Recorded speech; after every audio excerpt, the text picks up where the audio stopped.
explico que esta noche es Navidad. Con el caminante nocturno hay un villancico a punto de detonar. El alquimista y el infiltrado han llegado ya. Y McLean está listo para bailar sin parar. En el nido, en el ático, así suena la Navidad. En el nido, en el ático, todo puede estallar. Navidad en el Nakatomi, prepárate a disfrutar.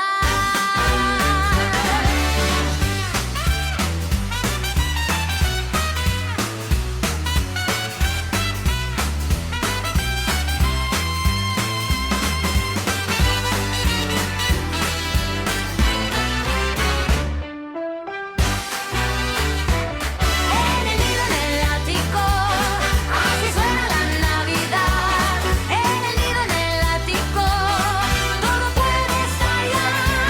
Navidad en el Nakatomi, prepárate a disfrutar.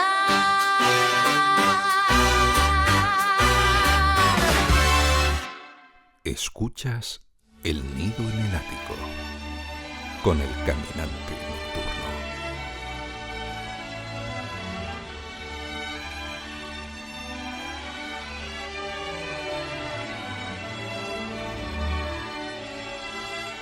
Buenas noches, queridos y queridas oyentes.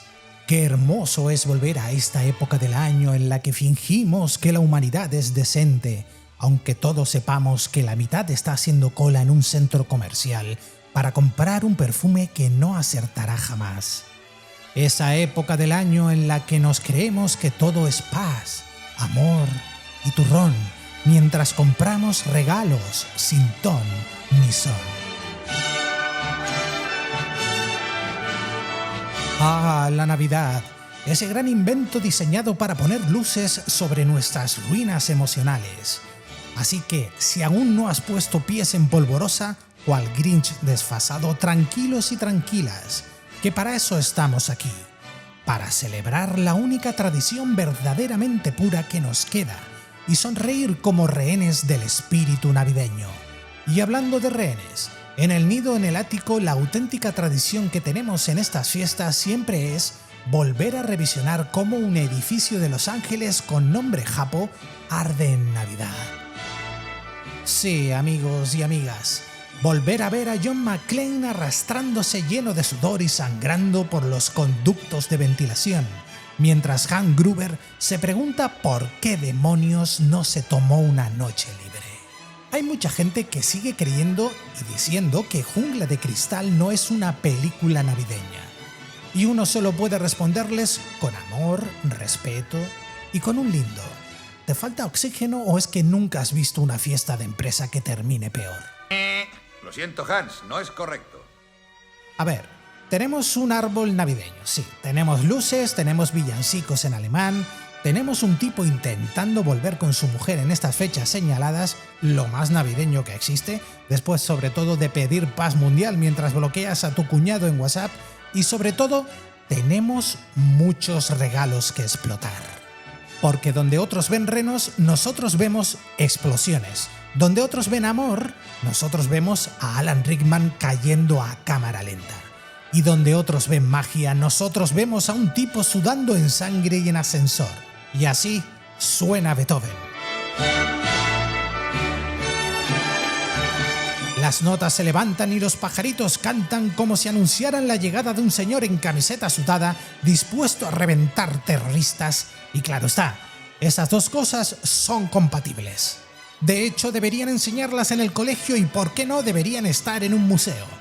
¿Por qué no deliramos, amigos y amigas mías? El himno a la alegría aquí no es un himno a la paz, es un villancico para sociópatas con glamour. Es el villancico oficial de Feliz Navidad, pero voy a tirarte desde un rascacielos.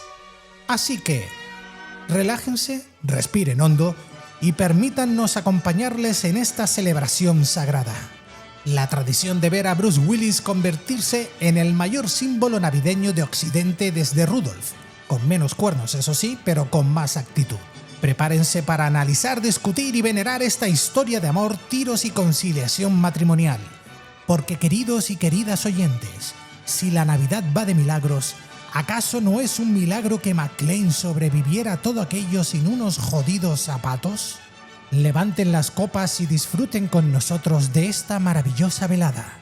Soy el Caminante Nocturno y esto es El Nido en el Ático. JPKJ, hijos de la Blanca Navidad. Sor Teresa me llamaba señor McLean en tercer curso. Mis amigos me llaman John. Usted no es ni una cosa ni otra. El Nido en el Ático, el podcast donde todo lo que amabas sigue vivo.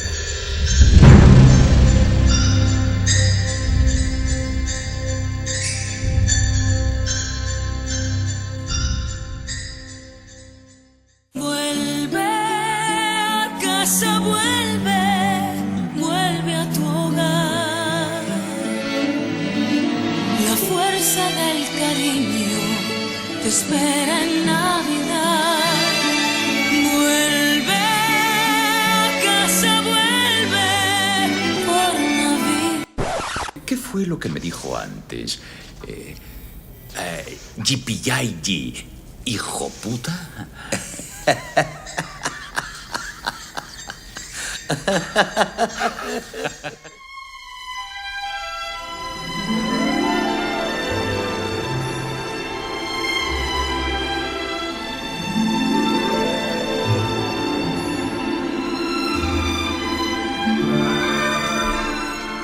Es Navidad y todos somos felices en este día. Es Nochebuena y todos somos felices en este día. Bienvenidos y bienvenidas a El Nido en el Ático, en una edición que promete ser épica y que va a perdurar por los años y los años.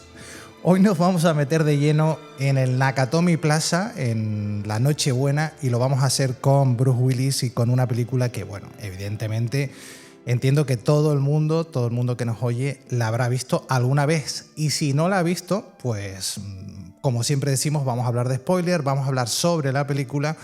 Y si no te gusta escuchar spoiler, pues bueno, no nos escuches o escúchanos después de ver la película, que sería una buena opción para ver en esta Navidad. Y de eso vamos a discutir. Y como no, pues tenemos aquí a nuestros invitados de siempre, al infiltrado de la fila 8 y al alquimista. ¿Cómo están en esta noche tan especial? Muy bien, muy buenas noches. Muy buenas noches. Aquí estamos preparados para soportar de todo y más como John McClane. Nos vamos a poner navideños y muy nostálgicos, sobre todo con esta película. El año 1988. Ese fue un buen año para el cine y para muchas cosas. Para los que lo recordamos, estábamos casi al final de la década de los 80. Pero bueno, surge esta película que en un principio estaba condenada casi a fracasar. O sea, no sé cómo ven ustedes. Como muchas de las pelis que en aquella época realmente luego fueron un éxito, se ve que iba como con poca confianza a la taquilla, ¿no? Pero en el fondo, y ya lo extenderemos un poquito más adelante, es una de esas películas que ayudó al cambio de universo del héroe, ¿no? Pasamos de un héroe a un antihéroe, que ya había películas anteriores que habían empezado a jugar con eso, pero esta fue como la que disparó este tipo de personajes y lo hizo famoso. O sea, por eso se convirtió en una peli de culto a la larga. Hablamos que venimos de los 80, donde habían triunfado o estaban triunfando los héroes musculosos que eran Schwarzenegger. Bueno, habíamos visto a Chuck Norris, que dentro de lo que cabe pues también tenía sus cachas. Teníamos también a Stallone, teníamos a Van Damme, teníamos a mucha gente que siempre era como muy fuerte, y de repente nos encontramos con este héroe que no se creía nadie al principio y del cual hablaremos porque incluso la productora al principio no creía ni en Bruce Willis, y surgió este héroe que a partir de entonces marcó una época, ¿no? Hombre, era normal, los tiempos iban cambiando, pero yo creo que una de las claves de la película obviamente es el personaje de John McClane, pero también de la elección del actor, de Bruce Willis, que de hecho no fue nunca la primera opción, fue la quinta. De hecho, hay una anécdota, y es que, bueno, Jungla de Cristal se basa en la segunda novela del detective que ya interpretó, si no recuerdo mal, Frank Sinatra. Frank Sinatra, sí. Sí.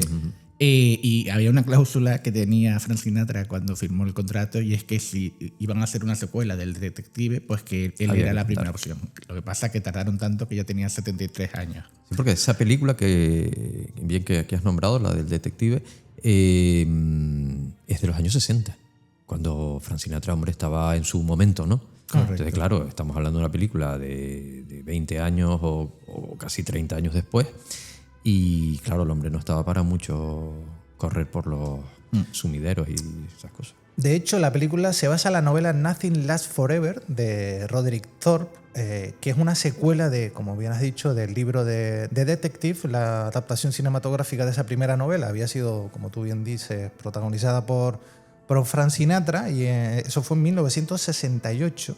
Ah, pues mira, 20 años. Y por obligación contractual, el estudio, el que iba a producir la película, tuvo que ofrecerle el papel principal primeramente a Frank Sinatra, pero claro, en el 88 él ya tenía 60 y pico años. 73. Sí, y su respuesta pues fue legendaria, porque él dijo, yo ya no estoy para estas leches. O sea, tú imagínate a Frank Sinatra haciendo con 73 años, haciendo ese papel, tal y como después resultó. Bueno, hemos visto a Clint Eastwood haciendo cosas parecidas, ¿eh? Sí, Nunca pero se con sabe. 73 años Hubiera tirándose de una azotea, Hubiera sido arrastrando acción ortopédica. acción ortopédica absolutamente, arrastrándose por los conductos de ventilación, etcétera, sangrando con cristales.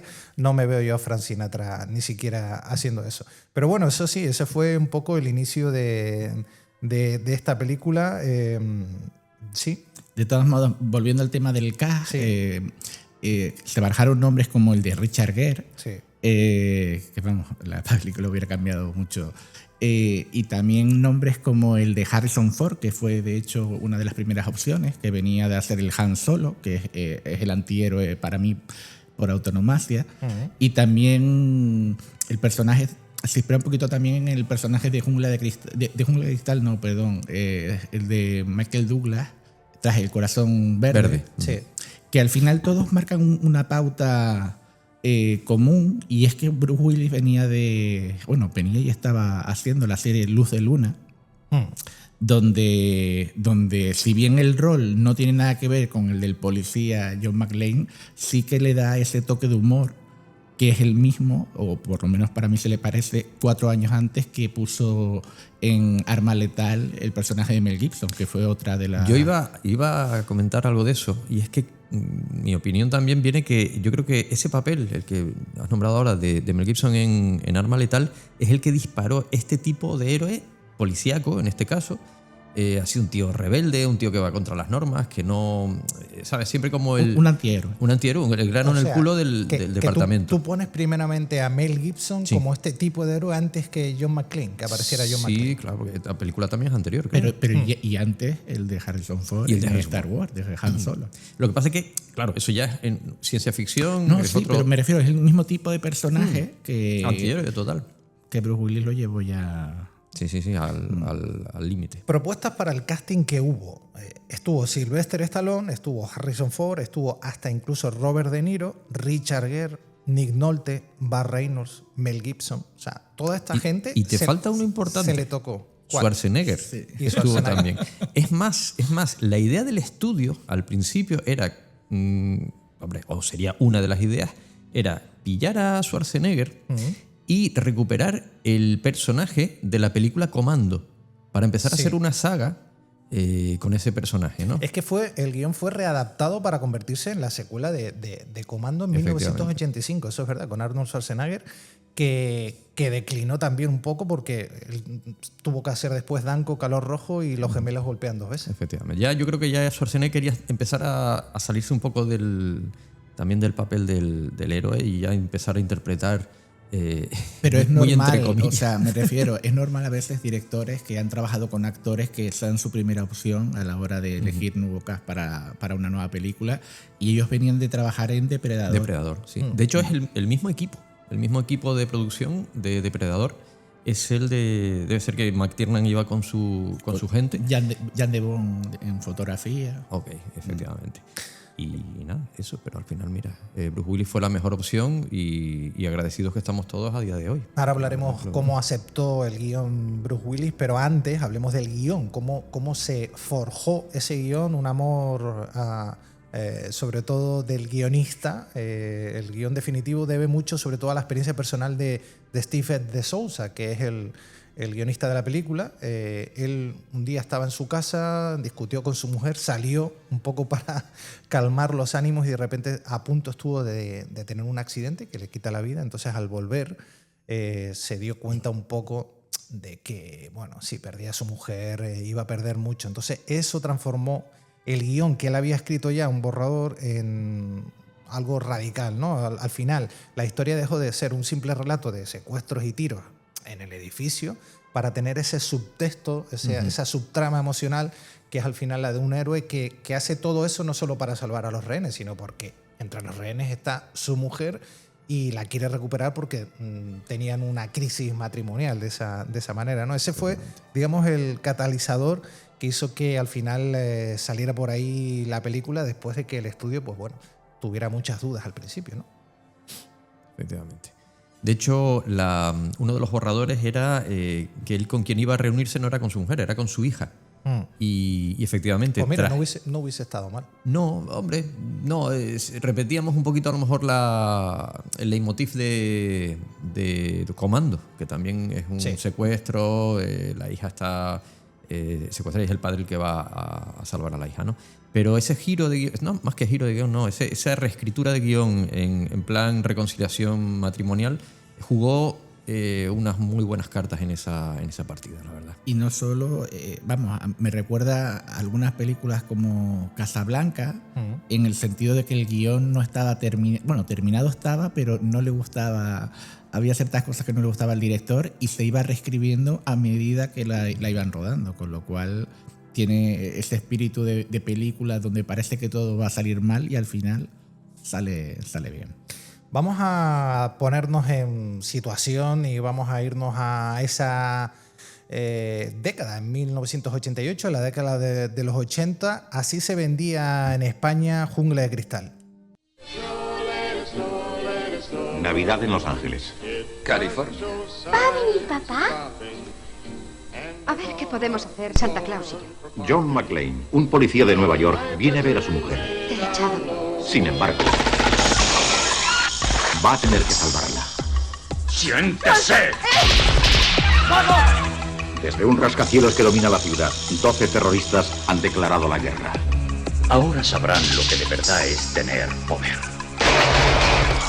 Son inteligentes. Me interesan los 640 millones de dólares de su caja fuerte. Y salvajes. Va a tener que matarme. De acuerdo. Lo haremos del modo difícil. Lo último que quiere McClane Piensa. es convertirse en un héroe. ¡Se la han llevado! ¿Dónde? Pero no va a tener más remedio. ¿Qué cree que está haciendo? Su trabajo. Ya han matado a un rehén. Este canal está reservado para emergencias. Oiga, ¿se cree que estoy pidiendo una pista? ¿Está dentro? ¿Quién es? ¡Soy de los vuestros! ¡Quiero venganza! ¡La tendrás! Solo John puede cabrear así a una persona. Es fácil tratarle. Ven a la costa, estaremos juntos y haremos unas risas. Pero es muy difícil matarle.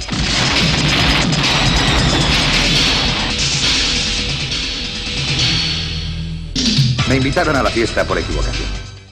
Bueno, esto es un tráiler muy canon para 1988 y digamos de lo que estamos hablando, ¿no? El tema de una película ya de Hollywood, de la industria de Hollywood. A ver, pero es que Canon hizo mucha pupita a Hollywood, ¿eh? Sí. O sea, fue como el pequeño rebelde y marcó tendencia. Entonces era lógico que un poquito fueran a la estela de la Canon, ¿no? La Canon era el 100% en los 80, producto barato y bien empacado. porque realmente, bueno, las películas al final tampoco eran tan malas. O sea, a ver. No, pero bueno, hablando de canon y del presupuesto de Jungla de Cristal, fue un presupuesto bastante modesto, no sé si en torno a los 22 o 28 millones, no recuerdo bien la cifra, pero recaudó... 28 millones. 28 millones, pero recaudó bastante. 150 millones Eso aproximadamente. es un éxito total. Bueno, de hecho... Pero 28 millones en 1988, pero luego la Jungla 2... Claro. Ya ahí se disparó a 80 millones el presupuesto. También es verdad que recaudó muchísimo más. Ya, ellos saben ya cómo pero funciona. hubo un salto entre esta película, hablo de esta película y hablo de la industria en general en cuanto a los presupuestos que se gastaban y también de los que recaudaban. O sea, como que quieres decir que esta película, curiosamente, tuvo mayor presupuesto que lo que solía ser una película de este tipo. No, ¿O al revés? al contrario. Al contrario, fue bastante más económica, Ok. recaudando mucho. Claro, pero es que no se confiaba Comparada en esta con la película segunda. al principio. A ver, hay un detalle y es que los productores, una vez elegido a Bruce Willis como protagonista, no se fiaban. No se fiaban de por que la tuviera carrera, digo. el gancho. Sí, bueno, solo había hecho una película, Citas Ciegas, junto con Kim Basinger, Citas Ciegas dirigida por Blake Edwards, y estaba trabajando en Luz de Luna, que estaba teniendo bastante éxito, eso sí.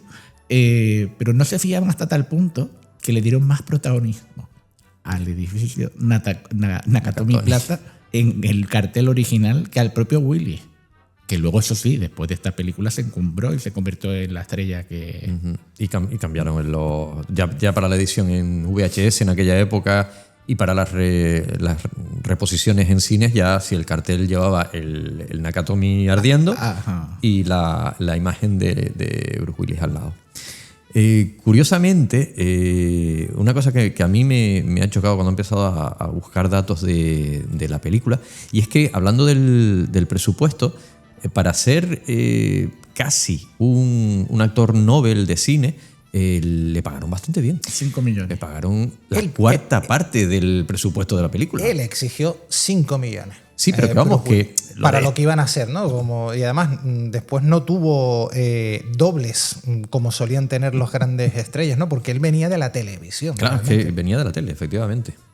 Entonces ese fue uno de los puntos que al final tuvo que interceder. O sea, que al final este tema de Hollywood, imagínate tú cómo es, ¿no? O sea, un tío que evidentemente tiene mucho éxito en la televisión, pero cuando quieres dar el salto al cine, el propio estudio te pone en duda y tú tienes que ahí Demostrar, digamos. demostrar, porque si no te comes un rosco. Así funciona el sistema en Hollywood, ¿no? No, una película de estas te puede encumbrar, como fue el caso, o hundir. como ha sido De el hecho, caso. me recuerda un poco en este sentido a Regreso al Futuro, de la que ya hablamos en otra ocasión, y es que tuvo que compaginar Bruce Willis el rodaje de la película con la serie. O sea, por el día rodaba Luz de Luna y por las noches rodaba Jungla de Cristal. Pero curiosamente, no hay tanta diferencia entre los personajes, ¿eh? Se parecen un poquito, pero Se porque parecen un poquito. él tiene ese rasgo de gamberrito por aquel entonces, que era como el típico tío, como que no es que fuera muy guapo, así con poco Sí, pero pelo, que- pero Sí, que Tío tenía- común, vamos. Sí, pero que tenía ese déjame entrar que gusta, ¿no?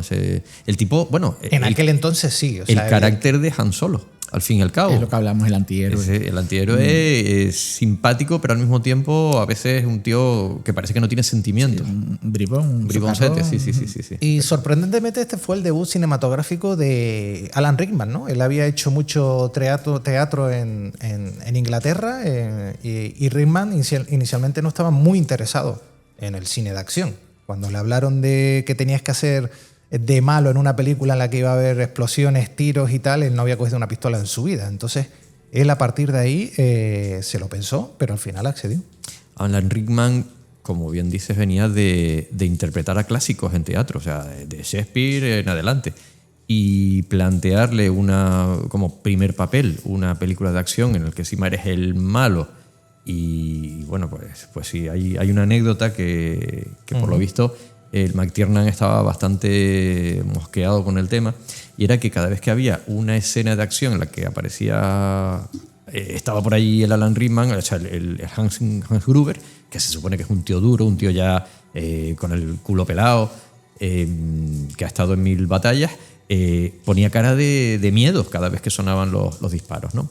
Y tenían que cortar muchísimo de los planos de donde se le veía, porque era eso, o sea, el típico reflejo que no, vamos, involuntario de cerrar los ojos cuando suenan los balazos y esas cosas. Pero no hay lugar a dudas que una de las claves del éxito de la película es el personaje de Alan Rickman, porque es que, vamos, lo borda. Es maravilloso. Lo borda. Y todo héroe tiene que tener una némesis ahí. Claro, que esté a la altura, si no pierde chicha. No, sí, fantástico. Estamos en Navidad y se ha puesto a llover y es maravilloso, ¿no? Porque está sonando como la lluvia de fondo para los que lo están escuchando. Está bonito aquí haciendo este podcast bajo la lluvia. Si empezara a nevar ya ni te cuento. Es maravilloso. Let it go. Eso lo dejamos para después.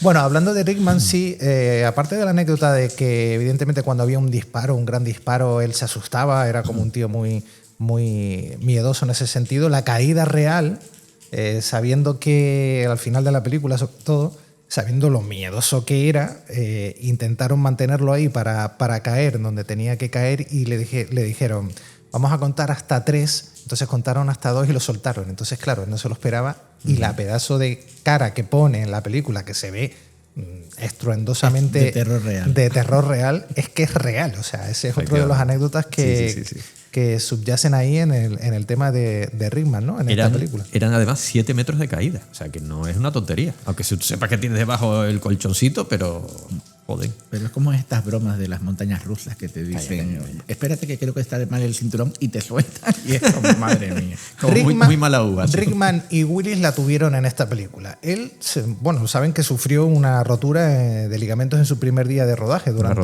un pequeño salto. O sea, ya ahí ya se fastidió y bueno, claro, normal que tuviera miedo para todo lo que tenía que hacer. O sea, que esto le pasó. Al igual que Bruce Willis, que perdió parte de la audición por los efectos, sobre todo de disparos y explosiones que se hacían, ¿no? Eso ya son cosas mayores, ¿no? McTiernan, además, cosas de directores, se empeñó en que todas las armas que se iban a utilizar en el rodaje tenían que ser armas reales, pero con munición de fogueo. Sí. Y por lo visto, son armas que suenan mucho más que las armas falsas, ¿no? Están mucho, las de mentirita están mucho más amortiguadas. Y entonces sí, creo que fue no sé si es en el conducto de aire acondicionado o lo que sea, algo le perforó el tímpano y de hecho creo que perdió parte de audición, pero para siempre. O sea, no solo en el rodaje, sino que le perduró esa lesión bastante, o toda su vida, o la seguirá teniendo el hombre este. Es verdad que McTiernan, ya lo he dicho muchas veces, él sobre todo quiso apostar en esta película por el realismo, o sea, nada de efectos ni nada CGI como conocemos hoy, sino apuntó alto, o sea, las explosiones eran reales, el fuego era real, todo era real, los cristales, etcétera, ¿no? Era increíble cómo el tío lo consiguió, porque al final parte del éxito tuvo que ver con este tono que dio, ¿no? Mucha gente acudía por primera vez al cine y se creía realmente lo que estaba viendo. Sí. Él jugó con una base muy importante, que es que creo que no lo hemos dicho, que el Nakatomi es el edificio era propiedad de la Fox. Sí. O iba a ser la sede oficial de la Fox. Era digamos la nueva sede que estaba construyendo la Fox en la Plaza de Los Ángeles. Y estaba en plena construcción, o sea, había gente durante el rodaje que trabajaba en planta más baja y mientras que arriba pues ellos estaban rodando. Y McTiernan aprovechó. No, es que el edificio es un personaje más. Además, es que la película la vendieron un poco como si fuera un cine de catástrofe. O sea, la primera es el edificio muy el Coloso en llamas, ¿no? Exacto. Y la segunda, pues lo cambiaron por un aeropuerto y por aviones. Sí. Bueno, el Nakatomi, sin duda alguna, ya es un edificio y es un nombre para la historia del cine. Y ocurrió en esa noche maravillosa de Nochebuena para Navidad, en la que hicieron que esta película se convirtiera en un clásico navideño para siempre. Así pasaba los primeros minutos en el Nakatomi Plaza.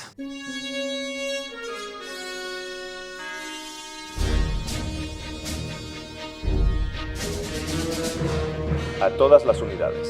Alertan de un incendio en el Nakatomi Plaza. Repito, incendio en el Nakatomi Plaza.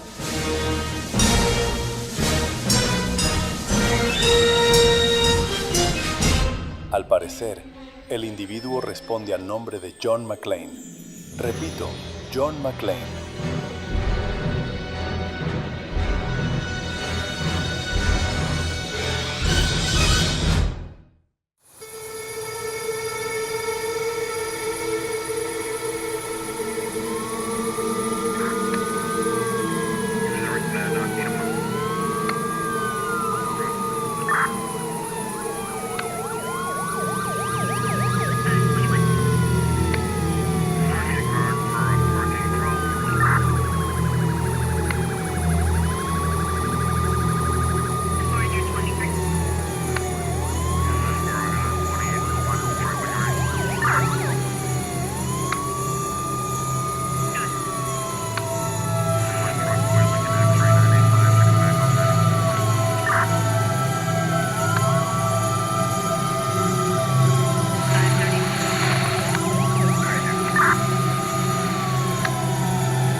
Qué bonita es la Navidad, la Nochebuena de 2025 con Die Hard, la jungla de cristal, Die Hard como se llamó originalmente en su país. Bueno, tanto Infiltrado como Alquimista, me gustaría que me dijeran qué recuerdan de esta película, no la primera vez, sino qué momentos entrañables recuerdan y les gusta más de esta película. Bueno, yo esta película no la vi en su momento en el cine, en su estreno, pero fue de esas que yo devoré en su momento a través de los videoclubs, ¿no? Esa añoranza tan bonita de los videoclubs. Entonces, nada, la vi por eso. Era una película de acción que era como muy famosa, todo el mundo hablaba de ella y pues había que verla, ¿no? De hecho, me encantó. Lógicamente, yo ya sabía en aquella época que había secuelas y también cayeron. Pero como has preguntado qué momento es el que más recuerdo, con más cariño, con más gracia, lo que sea, yo voy a hacer ahí un poquito gamberro. Y a mí el momento de la película, la secuencia, que son segundos nada más, que más me hace reír siempre, pero siempre, es cuando Bruce, o sea, John McClane está huyendo de los terroristas que lo están persiguiendo por las escaleras y entra en un piso. Entra en un piso, no, bueno, en una especie de entresuelo y ve un póster de una chica desnuda pegado en la pared, ¿no? Y la primera vez pasa y lo mira y dice, chicas, eso es lo primero que dice. Y claro, lo primero que te viene a la cabeza es, joder, tío, te estás jugando la vida y te paras a mirar ese póster, ¿no? Sí. Pero es que hay una segunda vuelta de tuerca y es que vuelve a pasar en una escena que pasa como 10-15 minutos después. Vuelve a ver el póster y ya no solo la saluda, sino que la toca. Encima la toca y como si fuera como el corredor que llegan los fans y le dan la palmadita con la mano, ¿no? Es como quiero reforzarme de alguna forma y como estoy tan desesperado, no sé dónde sacar energías y saco la energía de ahí. Además, eran los 80. ¿No? Eran los 80 y esta película, siendo de los 80, también incluye un desnudo.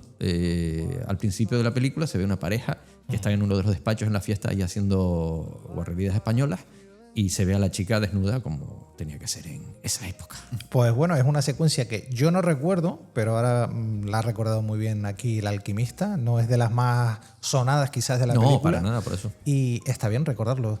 Infiltrado, ¿tú qué puedes contar? A ver, hay muchos momentos, y más en una película con estas características, muchos momentos míticos, pero bueno, yo me quedo con dos. Sí. Uno es el momento en el que, bueno, el personaje de John McClane al final pues tiene que ir despachando como puede a uno a los terroristas, y hay un momento en el que no responde uno de ellos por radio y se activa el ascensor. Todos los terroristas que están ahí con los rehenes apuntan al ascensor y cuando se abren las puertas aparece uno de sus compañeros ya muerto en una silla atado con un cartel que dice ahora tengo una metralleta. Sí, ese momento y es que recuerda un poco a los videojuegos los videojuegos, los típicos shoot'em, mata-pata, que tú matas a un enemigo, dejas el arma en el suelo, tú lo recoges y sigues repartiendo estopas. Ahora ustedes dirán, o colaboran y salen de aquí por su propio pie, o lo sacan en pedazos. No se hagan ilusiones. Aquí mandamos nosotros. Así que decídanse todos y cada uno. Y recuerden que no hemos dejado nada al azar.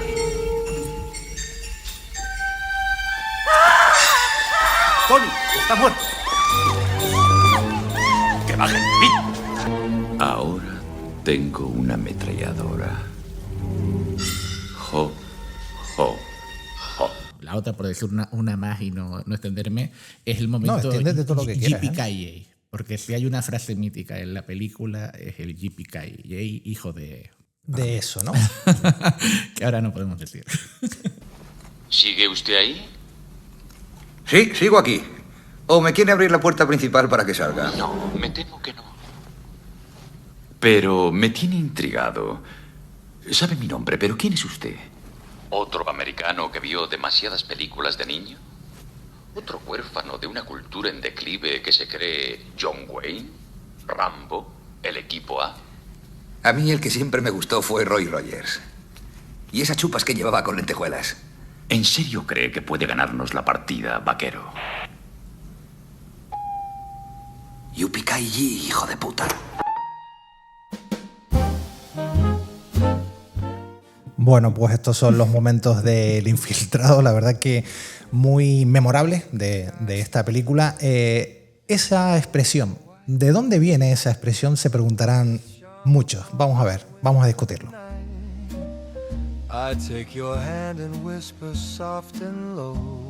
Bueno, la expresión es un poco... Hay muchas especulaciones y muchas formas de interpretarla, ¿no? Habría que hablar con el propio guionista a ver de dónde quería él que saliera de verdad. Mi propia teoría es que él nombra a un personaje que se llama Roy Rogers, lo acabamos de oír ahora mismo. Sí. Y de hecho es el nombre en clave que se pone para hablar con su amigo o su contacto conocido, no conocido, sino la persona, el policía que le ayuda desde fuera del edificio.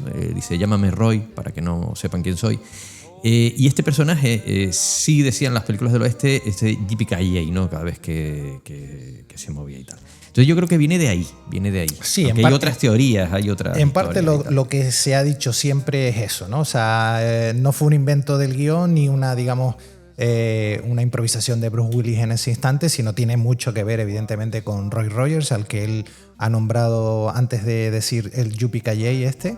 Y sí, se decía mucho, sobre todo por este cantante y actor Roy Rogers, en las canciones de los viejos cowboys, ¿no? Que es un poco de donde proviene esa frase. No sé si lo sabían, pero ya lo saben. O sea, que yo se lo certifico. Y así, esa es la anécdota del Yippee-ki-yay. La segunda parte no la decimos porque no nos censuran aquí. Yo de todas formas, vamos, me imagino que es errónea la información que yo tenía al respecto, pero es que era una frase como de indios, arapahoes o alguna tribu de estas, y que significaba hoy es un buen día para morir, como que era una frase que usaban pues para enardecerse antes de la batalla. Pues viene de ahí de Roy Rogers, o sea que a veces las cosas que furulan por ahí. Lo bueno que tienen que le viene bien a las películas y por eso se convierten en películas de culto, es porque todos estos detalles terminamos hablando de ellos. O sea, es curioso, claro. Porque si no nos interesara, pues pasaría de largo, ¿no? Yo quería comentarles una cosa, y es que, antes de que se me olvide, el personaje en las novelas originales se llama Joe Leland. Joe Leland. Pero por lo visto para la película no querían utilizar este nombre y hicieron como si éramos un pequeño homenaje a John Wayne. Y buscaron el John ya lo tenían, y buscaron un apellido que sonara musicalmente McClane. A Wayne. Okay. Y le pusieron el McClane, entonces John McClane viene un poco de John Wayne. Y, pues no lo sabía eso. Sí, es una curiosidad más del... De todas formas, a mí hay una cosa que me encanta, que es verdad que en España tendemos mucho a cambiar los títulos o a no respetar el original, pero en el caso de Jungla de Cristal, que vamos, que no tiene nada que ver con Die Hard, Muere Duro, a mí especialmente me encanta. O sea, me encanta. No, es una muy buena adaptación. Sí. Que es verdad que a lo mejor luego no le pega tanto. ¿Duro de matar o muerte dura? No, es duro de matar. Hombre, yo creo que también el título, si lo hubiesen traducido literalmente, pierde hasta gancho. Porque eso de difícil de matar, no sé, suena a cacería, ¿no? Que de algún modo también pasa en la película, pero desde luego con Jungla de Cristal se salieron, porque además te llama un montón la atención. O sea, están jugando con el tema escapismo, o sea, estás perdido, pero Jungla y de Cristal. O sea, si no sabes de qué va la película, dices, joder, yo quiero saberlo. Es maravilloso. Es maravilloso, la verdad es que sí. Luego, claro, con las secuelas, el edificio era de cristal, evidentemente se convertía en una jungla, ¿no? Ya, pero ya cuando vienen las secuelas... No, pero es una metáfora que a mí me evoca mucho y me encanta. Más allá de que respeto obviamente el título en versión original, Die Hard, que creo que es duro de matar. Emergencia, emergencia, cualquiera que reciba el canal 9. Unos terroristas se han apoderado del edificio Nakatomi y tienen por lo menos 30 rehenes. Repito, un número indeterminado de terroristas. 6 o más portando armas automáticas han entrado en el Nakatomi Plaza. Atención, sea quien sea, este canal está reservado para llamadas de emergencia. Oiga, no me joda, señorita, ¿le parece que estoy encargando una pizza? Ya han matado a un rehén, se están haciendo fuertes mientras ustedes pierden el tiempo con la radio. Manden a la policía de una puta vez. Ya se lo he dicho, señor. Este es un canal reservado.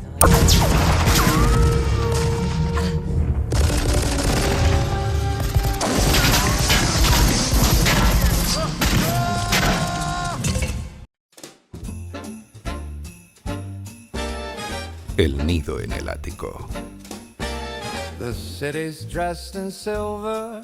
The lamplight softly gleams. Vamos a discutir, porque yo creo que esto no tiene discusión, lo que digamos ha sido el génesis de este podcast, que ¿es esta película una película navideña? Yo creo que sí. De hecho... ¿Razones? Bueno, de hecho, yo te puedo decir que además con El Infiltrado ya hace años nos pusimos un reto de ver en la época, o sea, en el mes de diciembre, una película navideña cada día, y esta siempre entraba. Y la 2. Y la 2, es verdad. Bueno, es evidente por qué es una película navideña, evidentemente porque transcurre durante la Nochebuena, la Navidad. Eso ya por un punto, y porque tiene ese toque navideño también, ¿no? Hay Papá Noeles por todos lados. Villancicos. Hay villancicos. La banda sonora, que ya hablaremos un poquito más adelante, tiene un punto navideño brutal y además muy presente en diferentes momentos de la trama. Pero claro, la comparas con otras películas navideñas que son como otro tono. Evidentemente que esto sea una película navideña siendo una película de acción. Pero es una película de acción navideña. Sí, pero es que vamos a ver No, yo para poner ahí un poquito pero de el argumento de salsa. parte de una reunión por Navidad, o sea, es una fiesta de empresa. No, pero es una fiesta de empresa, pero ¿por qué viene John McClane a Los Ángeles desde Nueva York? Porque va a reunirse con su mujer, porque ella tiene un nuevo empleo, no puede ella desplazarse a Nueva York, pues él se desplaza a Los Ángeles, pero es para reunirse con ella. Y pasar la fiesta. Él vuelve a casa por Navidad. Sí, nunca mejor dicho. Entonces queda zanjado de que sí, que es una película navideña. Y hay mucho villancico en la película. Mucho. Sí, eso. Pero por un churro, ¿eh? Yo, para los que nos están escuchando, quédense por favor hasta el final, porque tenemos una pequeña, mediana y gran sorpresa relacionada con los villancicos. Okay. Es un villancico que seguramente ustedes nunca van a olvidar. Bueno, Jungla de Cristal, seguimos hablando un poco de lo que fueron los conflictos personales de John McClane con su mujer. O sea, él realmente, lo habíamos dicho al principio, hace todo lo que hace por el tema de su mujer, básicamente, ¿no? Ese es digamos, el leitmotiv de la película. Él está ahora mismo en una situación de peligro matrimonial porque hay un conflicto muy importante. Ellos son una típica familia americana, él es policía. Que eso es navideño también. Sí, ella es al principio una trabajadora, pero que el trabajo de ella parece ser que es menos importante, pero de repente hay un cambio en su carrera laboral y asciende a un puesto de trabajo que es muy superior al de él, cobrando más, está en una empresa de éxito y encima la tía es una tía muy potente, es una que lo que hace lo hace muy bien. Sí. Y está considerada en la empresa como para tener un puesto muy importante. Entonces hay un conflicto ahí por el tema machista y tal, y ella decide seguir su camino y él dice, pues mira, yo me quedo en Nueva York y con la esperanza de que ella fracase en su trabajo. Pero al ver que no es así, pues entonces, bueno, él intenta redimirse, pero tiene que seguir siendo el tío duro de la familia, ¿no? Y por ahí va la historia. Cabe destacar que él es un policía, pero creo que, vamos, como que no está en funciones, como que... No. Sí, él es un policía de Nueva York, que no está en funciones, sí, y bueno... Vamos, que no es un buen policía, un policía ejemplar. Y además ella, uno de los detalles que afectan y mucho a la trama es que no usa su apellido de casada, que sería McLean, sino se llama Holly Genaro. Sí. Pero es verdad que no es que esté rota la relación, pero es como si se hubieran estado dando un tiempo. Sí, y están en crisis. Efectivamente. Bueno, él no era un policía, digamos, de estos de especiales que se había enfrentado a terroristas, sino un poco un policía de calle. Eso es lo que humaniza quizás a John McClane, lo que hizo que mucha gente al final, que tenía esta visión de Bruce Willis como el típico gamberrillo, tal, no sé qué, que se quedara con él. Eso realmente cambió muchísimo para Bruce Willis, porque a partir de ahí dejó la tele y se dedicó pura y exclusivamente al cine y fue héroe en muchas otras películas, ¿no? Es lo que decíamos antes, era la persona con la que te podías identificar, o sea, no era un tío que estaba hiperguistrolado, con una musculatura tremenda, que daba unos saltos increíbles y no pasaba nada, ¿no? Un tío que sangra, un tío que está hecho polvo, un tío que va corriendo por todo ese edificio descalzo, que podíamos decir la anécdota de por qué va descalzo. Sí, y que va a sangrar y está hecho polvo. Bueno, hay uno de los momentos cuando está hablando con Al, el policía de color. De eso queríamos hablar ahora, pero sí que sí. No, que le dice, tío, estoy hecho polvo. O sea, me estoy encontrando muy mal. O sea, como diciendo, por Dios, que esto acabe ya porque estoy hecho una porquería. Y eso un héroe nunca lo va a reconocer. Claro. ¿Sabes? Eso... Yo, a colación de lo que has dicho de Carl, hay que decir que fue tal el éxito de la película que Carl Winslow luego protagonizó su propia serie, que es Cosas de Casa, que es el mismo personaje, solo que de puertas para adentro. Okay. Claro, habíamos hablado de ese personaje tan entrañable, ese policía afroamericano que bueno, se encuentra con John en esa noche, que al principio mucha gente pues desconocía de quién era ese actor, pero bueno, después lo vimos en Cosas de Casa, evidentemente la serie Family Matters, que se llamó así en Estados Unidos y que también se convirtió en un éxito, ¿no? Pero en el cine él ha quedado con ese personaje para siempre, que ha sido muy curioso. 8 Lincoln 30 Central. 8:30, adelante. Sí, lo de Nakatomi Plaza ha sido una broma. Todo está tranquilo. Corto.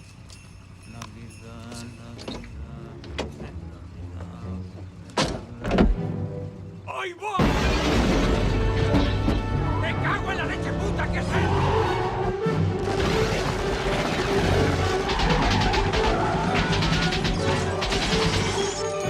¡Bienvenido a la fiesta, amigos!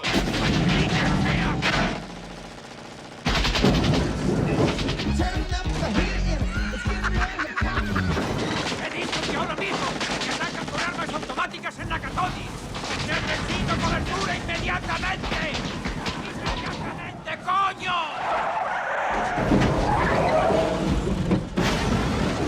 Y estamos hablando de un personaje muy entrañable que ya se quedó ahí también impregnado en esta película, que es el policía con el que se encuentra John McClane a través de la radio, de la comunicación de radio, que tiene una secuencia que acabamos de escuchar muy fuerte, ¿no? Cuando realmente se da cuenta de lo que está pasando ahí en el edificio, y que a través de él pues también se cataliza todo lo que después hace John McClane, ¿no? Es un personaje que siempre ha pasado ahí para la historia también. Ajá, sí, es como si fuera un poquito el ángel de la guarda de John McClane, que le hace tener un poquito los pies en la tierra y que le insufla un poquito de fuerza. Y además, bueno, no sale mucho, pero Pero vamos. Sí, pero tiene su importancia. Sí, sí, es muy importante y también tiene un cameo en La Jungla 2, Alerta Roja. Y de hecho, bueno, el actor tuvo tanto éxito por este rol que luego lo cogieron para la serie solo Cosas de casa, sí, Family Matters, en el que también hace el mismo personaje en cuanto a que es un policía. Sí. Con el mismo uniforme y vamos, con el Steve Urkel pero gran parte de la gente, así digamos el público más general, lo conoce por la serie más que por la película, ¿no? Sí, efectivamente. Muchas veces la gente ve la película y dice, mira, el padre de Cosas de Casa, ¿no? Sí. Carl Winslow.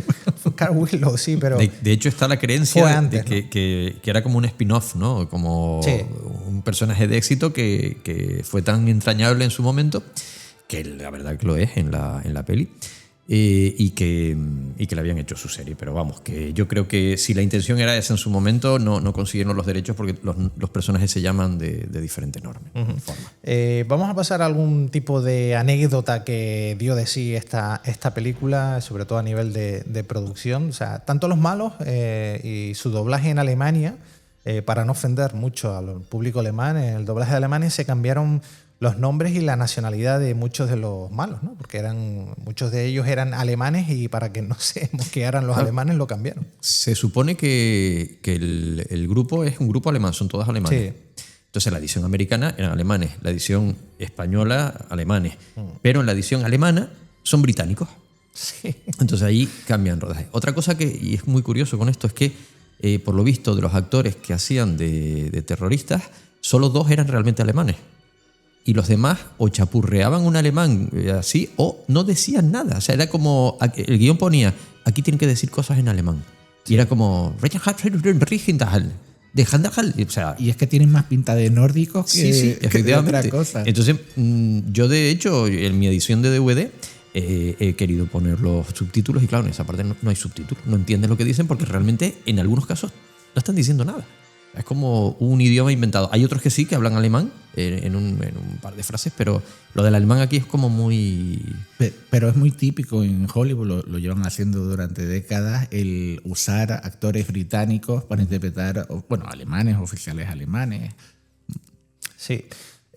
Otra de las anécdotas fue que la escena en la que McClane cae por el hueco del ascensor, el especialista, que es el que lo tenía que hacer, falló al agarrarse y cayó y lo dejaron así, o sea, tal y como se ve. No sabemos lo que le pasó al especialista, que supongo que salió vivo, pero bueno, eso también se incorporó a la película, ¿no? Aparece ahí en la película. De hecho, viendo esa secuencia, te pones a pensar que es casi imposible agarrarse después de haber fallado en el primer hueco, agarrarse con los 8 deditos, con el peso que tiene que tener un tío de esa estatura, a la siguiente. Pero bueno, oye, era cine de acción, eran los años 80 y es cine que es ficción, que nos encanta. Sí, pero además lo que comentaste antes, no es una película de efectos especiales digitales como los de ahora, pero sí de muchos efectos especiales in situ. Y de hecho la película estuvo nominada a los Oscar a mejor efectos de sonido, efectos visuales, montajes, sonidos, o sea que técnicamente fue muy potente. No ganó ninguno, pero sí estuvo nominado a todas esas, digamos, categorías técnicas. Pero no a la banda sonora tampoco. No, y de eso queríamos hablar. Vamos a hablar ahora de la música y con eso vamos terminando esta vuelta a Jungla de Cristal aquí en El Nido en el Ático.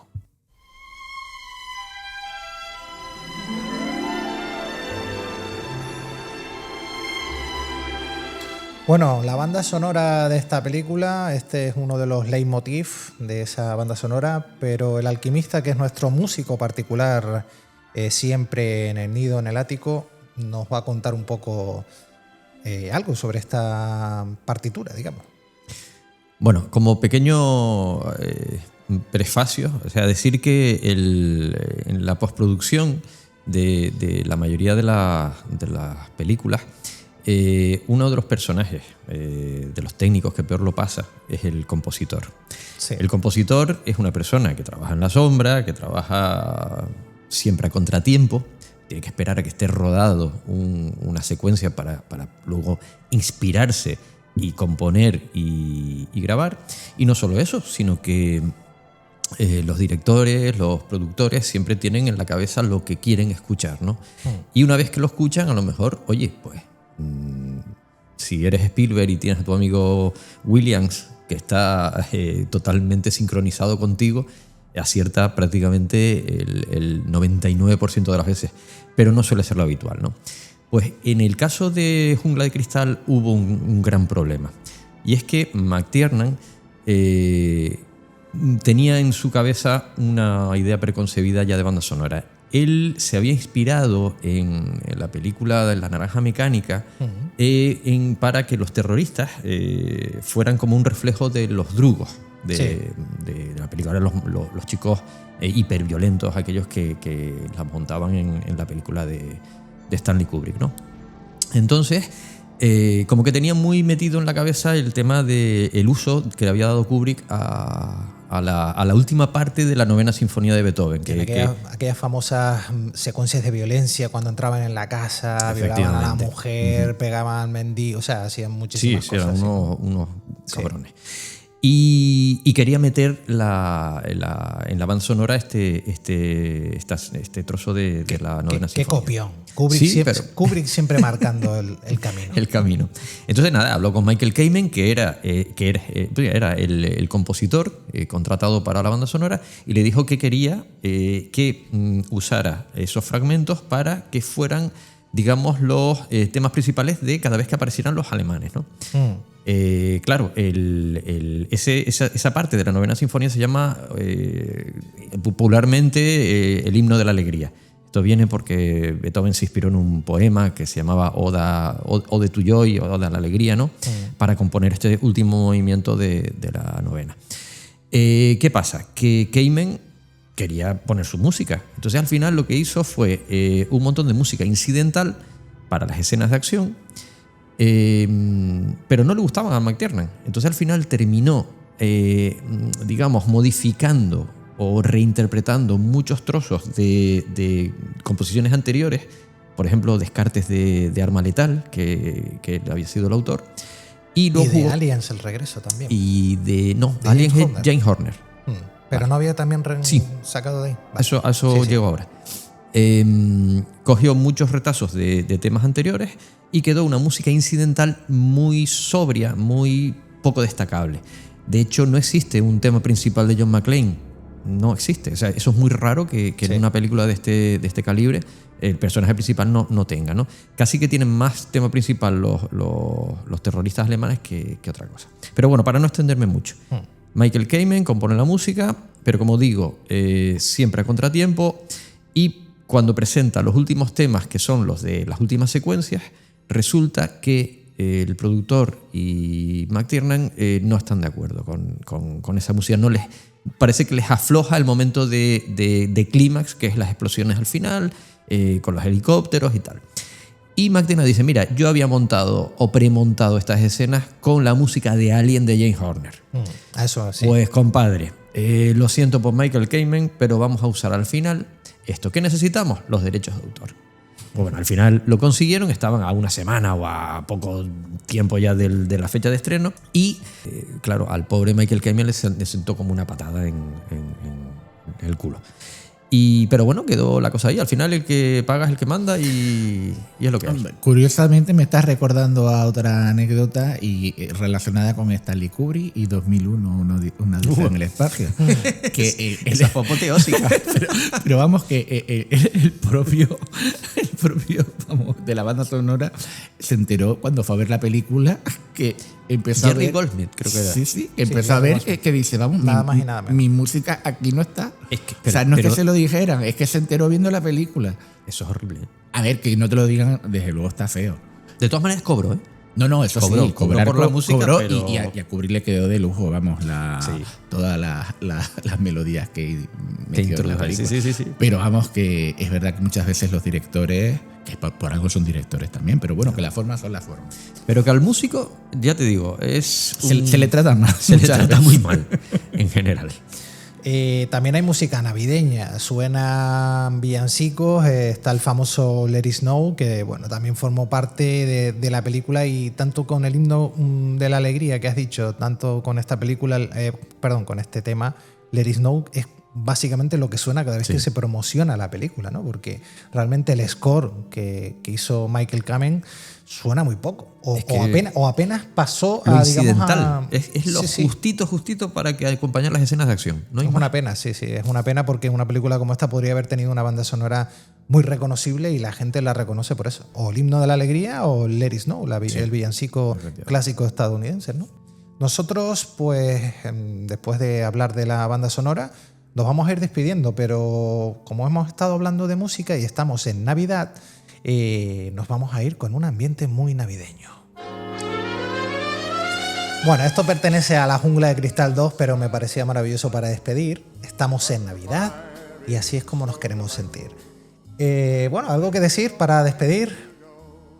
No, simplemente que, bueno, es una película maravillosa que realmente engaña al público porque realmente los malos no son terroristas en ningún momento, son ladrones de guante blanco en el fondo, muy bien equipados, pero no son terroristas. Y de hecho, decir que la saga en general tuvo muy buenas secuelas, pero al final ya empezó a decaer como era lógico. Pero eso es otra historia que contaremos en El Nido en el Ático. Para mí es una de mis pelis favoritas de Bruce Willis, si no la que más. Y además hay otra película que me encanta y que no deja de ser La Jungla de Cristal, pero en el agua, que es una película con Steven Seagal de protagonista, que es Alerta Máxima. Uh-huh. Es una película que más o menos, vamos, cambiando obviamente el escenario y los personajes, es un héroe o antihéroe encerrado con un barco lleno de terroristas, que están robando misiles.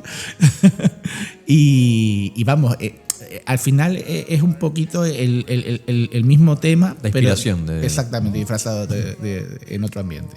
De todos modos, la película Jungla de Cristal marcó este tipo de películas. Pasó con Alerta Máxima, como tú bien has dicho, pero también, por ejemplo, es el mismo tono y estilo de Speed, ¿no? Que es esta vez una guagua, un autobús para quien nos escuche de fuera, y también todo el tiempo con mucha acción, ¿no? Este tipo de películas que transcurren en un solo lugar, digamos, en un solo espacio. Pues por decir justamente, mencionar la película Speed, Máxima Potencia, con Keanu Reeves y Sandra Bullock, el director Jan de Bont, que fue director de fotografía de La Jungla de Cristal y de otras películas de Matt Tiernan. Y por decir Matt Tiernan, ya para despedirme, otra de las películas junto con Depredador y Jungla de Cristal que me encantan es La Casa del Octubre Rojo, que curiosamente, exactamente, pero que curiosamente estaba rodando justo cuando iban a rodar Jungla de Cristal 2, Alerta Roja, y como estaba con el Octubre Rojo, pues no pudo dirigirla. Y por último, han nombrado La Casa del Octubre Rojo. McTiernan tenía en aquella época una especie de fetiche que era que quería meter un oso de peluche en cada película. En La Jungla hay un oso de peluche que está todo el rato en el taxi. En la limusina. En la limusina que le espera.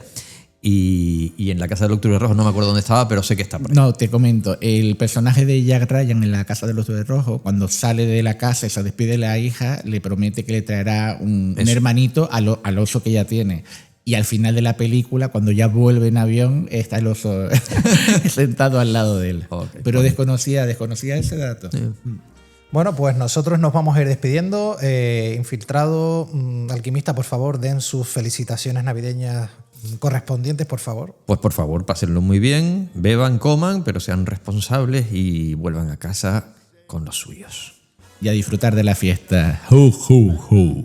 JPKJ. Nosotros nos despedimos en El Nido en el Ático. Se quedan con la sorpresa que les prometíamos y que tiene mucho que ver también con un villancico.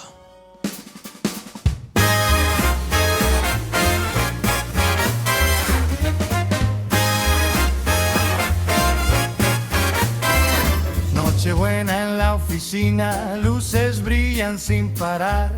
Y en el ático del cielo alguien viene a rescatar. Entre copos y explosiones hay un héroe sin disfraz. Es John McClane con los pies helados pero listo para luchar. Oh, Navidad en el Nakatomi. Los villancicos suenan con pólvora y ron. El GIA bajo el muelle Esta fiesta acaba en swing y en explosión. Hans Gruber brinda alto, quiere dominar la velada, pero John con su camiseta ya le arruina la jugada. Entre risas y disparos va dejando señal. Oh, ahora tengo un arma, su mensajito Navidad. Oh, Navidad en el Nakatomi. La nieve es papel quemado en cada rincón. McClane baila jazz entre el humo y el lobby, salvando la noche con puro corazón. Campanas, sirenas, la fiesta empieza. La radio chispea, la SWAT tropieza, pero él sigue fiel a su tradición. Arruinar villanos por Navidad con estilo y pasión. Oh, Navidad en el Nakatomi. El árbol brilla más tras la detonación. Y mientras cae Gruber como un triste adorno, John vuelve a casa con swing en el corazón. ¡Feliz Navidad, Los Ángeles! Y que McClane nos cuide a todos. Esto es El Nido en el Ático.